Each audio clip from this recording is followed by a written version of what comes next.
บองสองวังขี่สาวงามนักหนายามเมื่ออายได้มาพบน้องแก้วตานับว่าเป็นหนึ่งห้วยบ่อวังเหืองามเอาเลือแสนดีลาพื้นนามนอายยังข้าหนึ่งส่วนลำเพิ่งคิดถึงบ่ไหวงามสาววังวินเจ้ามีชื่อเสียงดังก้องหรือนาจนคอยเฝ้าติดตาม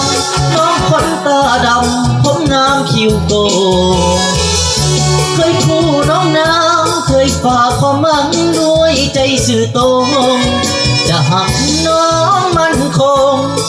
บ่ลืมลงทำจังบางวีสาวทาง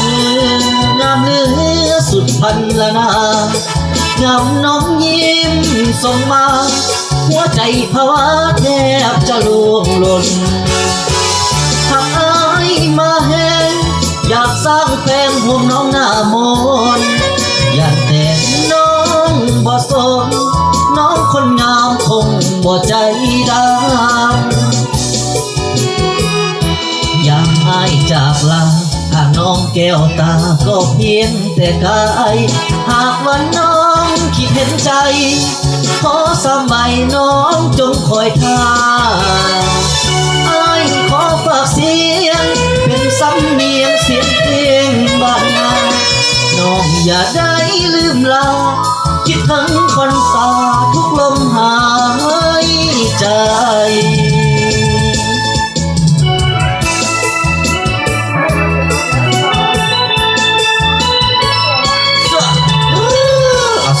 ซ่อม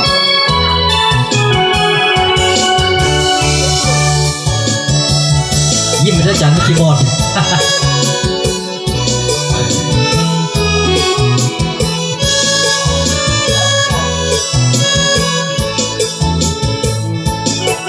สาวทาหือ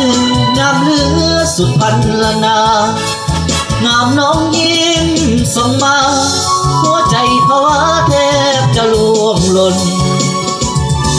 หากอายมาแห้งอยากสร้างแฟนห่วงน้องหน้ามนอยากแต่น้องบ่สนน้องคนงามคงบ่ใจดำอยากอายจากลาหากน้องแก้วตาก็เพียงแต่กายหากว่าน้องคิดเห็นใจขอสมัยน้องจงคอยท่าอ้ายขอฝากเสียงเป็นสำเนียงเสียงเพลงส่งมาน้องอย่าได้ลืมลา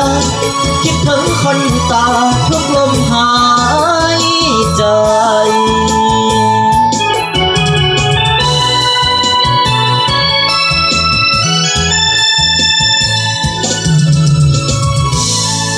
จบแบบวิลากินเยอะขนาดพี่น้อง